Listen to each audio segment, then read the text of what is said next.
Hello my dear friends, আমি আজকে আরেকটা ইউজফুল ভিডিও নিয়ে তোমাদের জন্য চলে এলাম, যেখানে আমি লাস্ট 65 ডেজ, এখন ততটাই বাকি আছে পিএসসি মিসলেনিয়াস প্রিলিমসের জন্য। 15 সেপ্টেম্বর আমাদের প্রিলিমস। তো তার জন্য কোন কোন জায়গায় আমাদের বেশি করে ফোকাস করতে হবে, কোন কোন সাবজেক্ট আমাদেরকে বেশি জোর দিয়ে পড়তে হবে, এবং এই 9 উইকস আমাদের কিরকম স্টাডি প্ল্যান থাকবে, এবং বুক রিসোর্স কেমন আমরা ইউজ করব, সেইটার জন্য আমি টোটাল একটা ইনসাইট দেওয়ার জন্য একটা ভিডিও নিয়ে এলাম।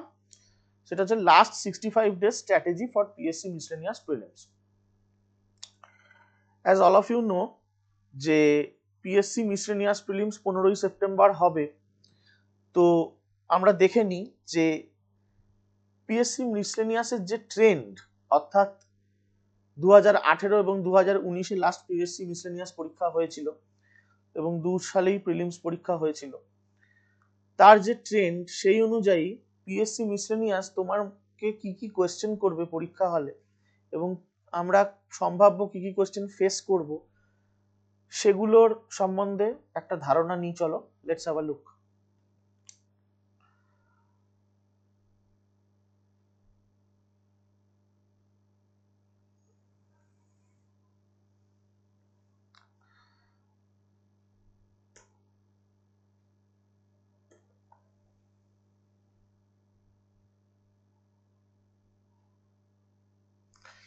মেনলি আমাদের প্রিলিমসে 3টে এরিয়ার ওপর মিসলেনিয়াস ফোকাস দেয়।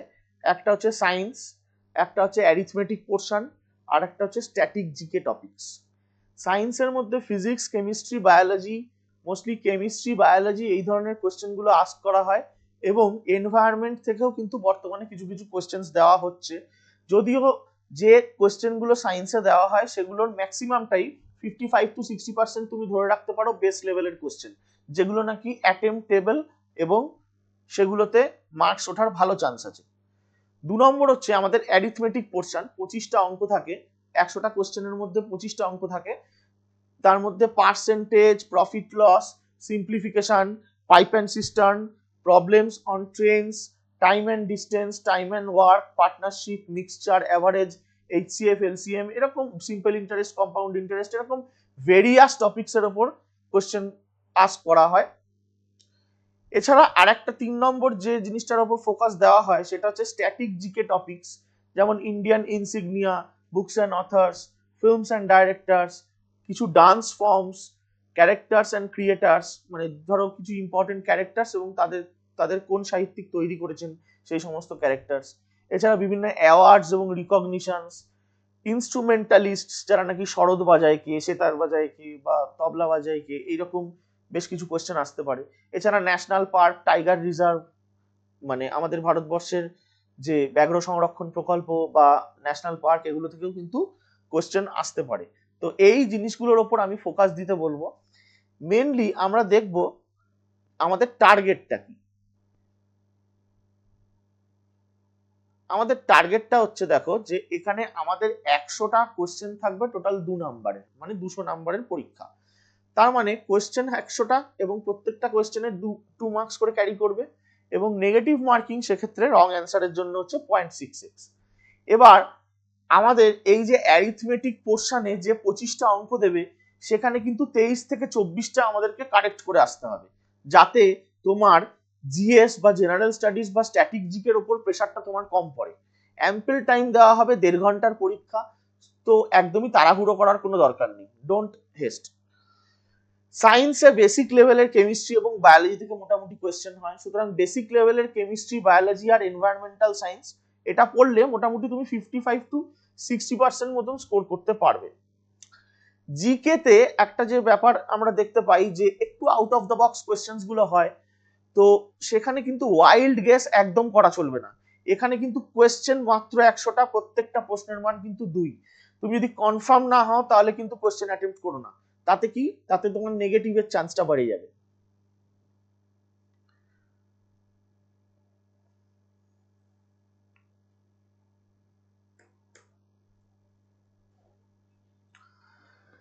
বিগত বছরগুলোতে আমরা মোটামুটি দেখে নেব যে সায়েন্স থেকে কিছু বেসিক বেস লেভেল প্রশ্ন করা হয়েছে, যেগুলো নাকি তোমরা সবাই কম বেশি পারবে।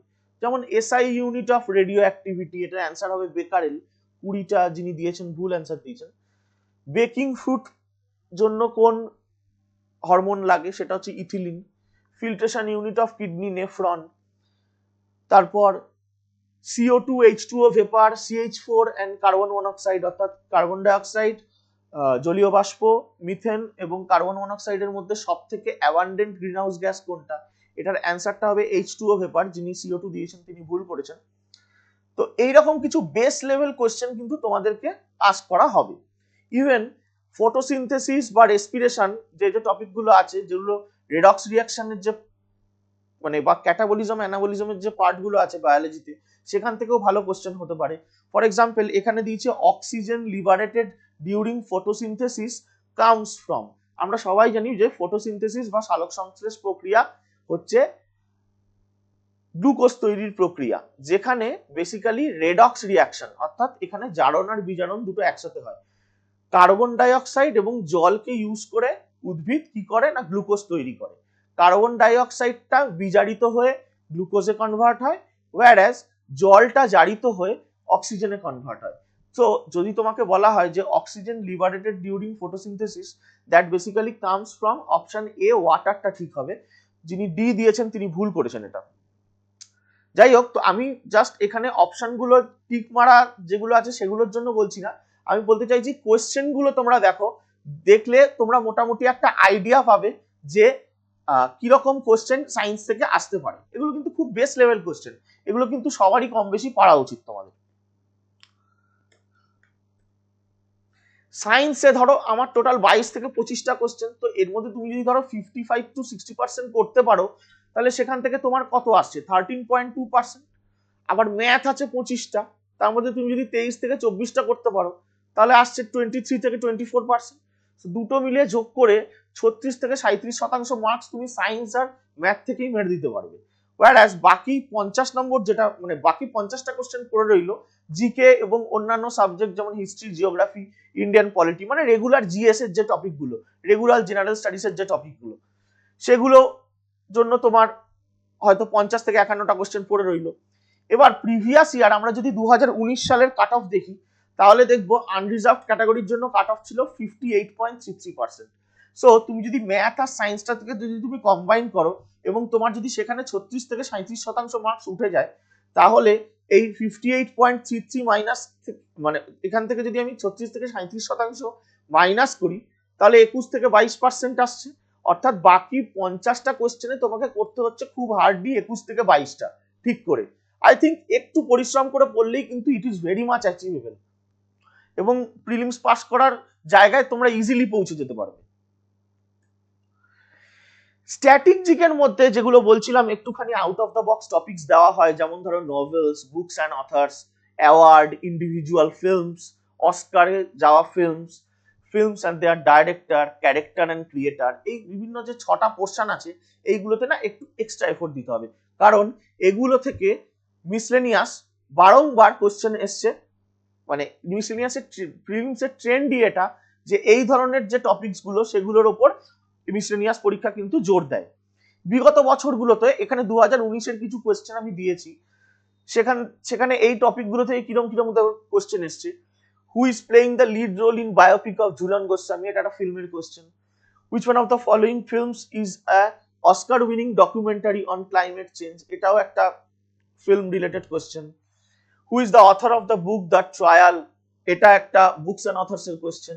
এছাড়া দেখো সাওয়াসের গেহু, এটা কার নোভেল, অর্থাৎ নোভেলস মানে বিভিন্ন রকম উপন্যাস থেকে কোয়েশ্চেন আসছে। তো এই জায়গাগুলো কিন্তু একটু এক্সট্রা এফোর্ট দিয়ে তোমাদেরকে পড়াশোনা করতে হবে। স্ট্যাটিক জিকে, ম্যাথ এবং সায়েন্সটা তুমি যদি বাদ দাও, তাহলে বাকি কোয়েশ্চেন গুলো মোটামুটি তোমার রেগুলার জিএস থেকে আসবে। যেমন হিস্ট্রি, জিওগ্রাফি, পলিটি, ইকোনমি, এগুলো সমস্ত জায়গা থেকে কিন্তু কোয়েশ্চেন আসতে পারে, এবং এগুলোও কিন্তু খুব বেসিক লেভেলের কোয়েশ্চেন থাকে।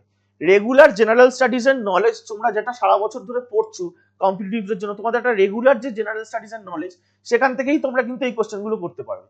ফর এক্সাম্পল যদি আমি দেখি যে গত বছর মানে লাস্ট যেবার হলো 2019 সালে, এখান থেকে কিরম কিরম কোশ্চেন হয়েছিল দেখো। Which right no longer falls under the fundamental rights in Indian constitution, that is right to property. আমরা সবাই জানি যে 44th অ্যামেন্ডমেন্ট 1978 এর মাধ্যমে রাইট টু প্রপার্টিটাকে ফান্ডামেন্টাল রাইটস থেকে ছেটে ফেলা হয়েছিল। আচ্ছা, এছাড়া ধরো বলছে which of the following is not the part of Himalayas. Answer দিচ্ছে মানে অপশন দিচ্ছে শিওয়ালিক, সহ্যাদ্রি, হিমাদ্রি, হিমাচল। এখন আমরা জানি শিওয়ালিক, হিমাদ্রি, হিমাচল তিনটেই কিন্তু হিমালয়ের পার্ট। সহ্যাদ্রি কিন্তু একদমই হিমালয়ের পার্ট নয়, এবং it is basically a term which we use for western ঘাট মাউন্টেন্স। ঠিক আছে। এছাড়া অ্যাবলিশন অফ আনটাচেবিলিটি কোন আর্টিকেলের মাধ্যমে বলা হয়েছে? এটা খুব বেসিক কোয়েশ্চেন, বহু জায়গায় কোয়েশ্চেনটা এসছে। এটা আর্টিকেল 17 অ্যান্সার হবে। Which Mughal emperor's tomb is situated in contemporary Pakistan? Humayun, Akbar, Jahangir, Aurangzeb. এখানে একমাত্র জাহাঙ্গীরের টম্বটাই লাহোরে আছে, সেই জন্য কন্টেম্পোরারি পাকিস্তানে এটার অ্যান্সার হয়ে যাবে জাহাঙ্গীর। এবার তোমরা কমেন্টে লিখে জানাও যে হুমায়ুন, আকবর এবং আওরঙ্গজেবের টম্ব কোথায় কোথায় আছে। আওরঙ্গজেবের টম্ব আছে ঔরঙ্গাবাদে, এটা আমি বলে দিলাম। হুমায়ুন আর আকবরেরটা তোমরা কমেন্টে লিখে জানাও। আর্টিকেল 23 তে কি বলা আছে ইন্ডিয়ান কনস্টিটিউশনে? সেখানে বলা হয়েছে যে prohibition of trafficking human beings, মানে হিউম্যান ট্রাফিকিং এর উপর এই আর্টিকেলে কিন্তু ব্যক্ত করা হয়েছে। তো এই ধরনের কিছু বেস লেভেল কোশ্চেন্স আসছে, তো এইগুলো কিন্তু আমরা ইজিলি সলভ করতে পারবো। রেগুলার জিএস এর যদি আমাদের একটা ভালো প্রিপারেশন থাকে, তাহলে কিন্তু এখান থেকে বেশ হ্যান্ডসাম স্কোর করা সম্ভব। এবার আমি কিছু বুক লিস্টের কথায় আসছি এবং স্টাডি প্ল্যানের কথায় আসছি। প্র্যাকটিসিং অ্যারিথমেটিক, অর্থাৎ অ্যারিথমেটিকের জন্য তোমরা কোন বইটা ফলো করতে পারো? রাজেশ ভার্মার ফার্স্ট ট্র্যাক অবজেক্টিভ অ্যারিথমেটিক, যেটা আমি দুদিন আগে যখন ম্যাথের ভিডিওটা এনেছিলাম সেখানেও বলেছিলাম। এখানে বেসিক্যালি প্রত্যেকটা চ্যাপ্টারের দুটো করে লেভেলের কোশ্চেন আছে, একটা হচ্ছে বেস লেভেলের কোশ্চেন, একটা হচ্ছে হায়ার স্কিল লেভেলের কোশ্চেন। আমাদের মিসলেনিয়াস পরীক্ষার প্রিলিমসের জন্য base level question is enough. Higher skill লেভেলের কোশ্চেনগুলো অ্যাভয়েড করবে, কারণ না হলে প্রপার প্র্যাকটিসটা হবে না। বেস লেভেল প্রিপারেশন অফ সায়েন্সের জন্য এনসাইক্লোপিডিয়া অফ জেনারেল সায়েন্স, যেটা অ্যারিহান্টের বই, সেটা ফলো করতে পারো। এমসিকিউ প্র্যাকটিসের জন্য লুসেন্টের জিকে বুক ফলো করতে পারো। স্ট্যাটিক জিকের জন্য তরুণ গোয়ালের একটা বই আছে, ভীষণ ভালো বই, প্রত্যেক বছর রিভাইজড এডিশন বেরোয়, এটা তুমি ফলো করতে পারো। এবং এমসিকিউ প্র্যাকটিসের জন্য এগেন তুমি লুসেন্ট জিকে বুক কিন্তু প্র্যাকটিস করতে পারো। ও আর একটা জিনিস যেটা ভুলে গেলাম, সেটা হচ্ছে অ্যারিথমেটিকের ক্ষেত্রে Rajesh Verma fast track objective arithmetic বাদেও তোমরা যদি RS আগারওয়ালেরও কোয়ান্টিটেটিভ অ্যাপটিটিউড কিনে থাকো, তাহলেও কিন্তু সেটা দিয়ে তোমরা প্র্যাকটিস করতে পারবে। আইদার রাজেশ বর্মা না হলে RS আগারওয়াল, দুটোই কেনার দরকার নেই, কারণ যে কোনো একটা বই থেকে প্র্যাকটিস করলেই you can easily score 24 questions or 23 questions out of the 25 questions which are asked in miscellaneous prelims.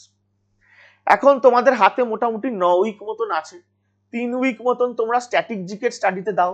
বারবার বলছি যে সমস্ত out of the box topic গুলোর কথা আমি বললাম, এবং এছাড়াও আরো কিছু স্ট্যাটিক জিকে টপিক, যেমন highest, largest, longest, first man, first woman in India and in world to do several activities. যেমন তোমাকে যদি বলে যে আমাদের প্রথম ইলেকশন কমিশনার কে ছিলেন ভারতবর্ষের? সুকুমার সেন। ঠিক আছে, তো এই রকম যদি কোয়েশ্চেন করে, তাহলে তোমরা মানে এই জায়গাটার ওপর বেশি করে ফোকাস দাও এই 3 উইক ধরে।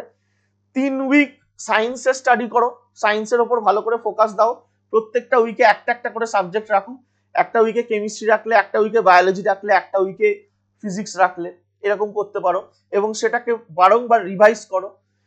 ম্যাথসের জন্য মোটামুটি 2 উইকস মতো দাও, আর রেমন্যান্ট যেটা 1 উইক পড়ে থাকবে, সেটা তোমার রেগুলার জিএস এর যে রিভাইজ। আমি জানি যে এটা খুব বেশি রিভিশন তোমাদের লাগবে না, because history, polity, economy, geography আমাদের একদম রেগুলার জিএস এর পার্ট, এবং সারা বছরই আমরা কম বেশি পড়ে থাকি। এই জন্যই আমি কিন্তু এই পোর্শনের জন্য মাত্র একটা উইক ধার্য করলাম। এভাবে তোমরা নিজেদের স্টাডি প্ল্যান সাজাতে পারো। So to sum up with, আমি ফাইনালি যেগুলো বলবো, যে কথাগুলো আমি আগেও বললাম, সেগুলোই আমি রিআইটারেট করছি। আটমোস্ট অ্যাটেনশন দাও অ্যারিথমেটিকে, কারণ অ্যারিথমেটিক কিন্তু ভীষণ স্কোরিং জায়গা মিসলেনিয়াস প্রিলিমসে। বেসিক লেভেলের physics, biology, chemistry, environmental science এগুলোর উপর জোর দাও। Out of the box topics যেগুলো আছে স্ট্যাটিক জিকের আন্ডারে, তার মাইনিউট ডিটেলস গুলো ফলো করো। এই যে 65 ডেজ বিভিন্ন সাবজেক্টের উপর ফোকাস করলে, যেরকম আমি বললাম আগের স্লাইডে, যেমন এক সপ্তাহ অ্যারিথমেটিকের উপর দিলে, নেক্সট উইক সায়েন্সের ওপর দিলে, এবার টানা তো আসলে 1-2 সপ্তাহ ধরে তো একটা সাবজেক্ট পড়তে তোমাদের হয়তো বোরিং লাগতে পারে, সেই জন্য আমি 1 উইক, আবার তার উইক, 1 উইকে অ্যারিথমেটিক, 1 উইকে সায়েন্স, আবার 1 উইকে স্ট্যাটিক জিকে, এরকম ভাবে নিজেদের কনভেনিয়েন্স অনুযায়ী তোমরা সাজিয়ে নিতে পারো। আর একটা জিনিস, পরীক্ষা হলে ঘাবড়াবে না, কারণ কিছু কোয়েশ্চেন থাকবে যেগুলো তুমি পারবে না, সেগুলো কেউই পারবে না, ঠিক আছে? তো সেই কোশ্চেন গুলোতে কম্পিটিশন হয় না, কম্পিটিশন হয় সেই কোশ্চেন গুলোতে যেখানে একজন পারছে আর একজন পারছে না। সাপোজ তোমাকে যদি জিজ্ঞেস করে যে 2010 সালের প্রেস ফ্রিডম ইন্ডেক্সে ইন্ডিয়ার র্যাঙ্ক কত ছিল, এটা তুমিও পারবে না, তোমার বন্ধুও পারবে না, কারণ 2010 সালে প্রেস ফ্রিডম ইন্ডেক্সে ইন্ডিয়ার কত র্যাঙ্ক ছিল এ জানা সম্ভব নয়, বা জানলেও সেটা মানে ইমপ্লিমেন্ট করা এতটা মনে থাকবে না, পসিবল নয়।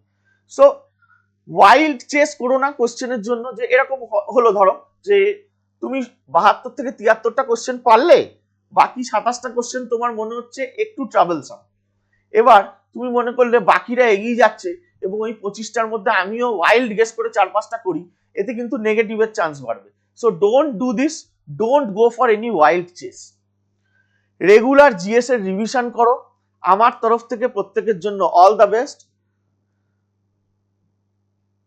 চ্যানেলটা ভালো লাগলে লাইক করো, সাবস্ক্রাইব করো, বন্ধুদের মাঝে শেয়ার করো এবং কমেন্ট করো। তোমাদের যে উৎসাহ সেটাই আমাদের চলার পথের পাথেও। আরো তোমরা কমেন্ট করে জানাও যে তোমরা আগামী দিনে কি কি টপিকস এর উপর ভিডিও চাইছো। And that's all for today. Thank you.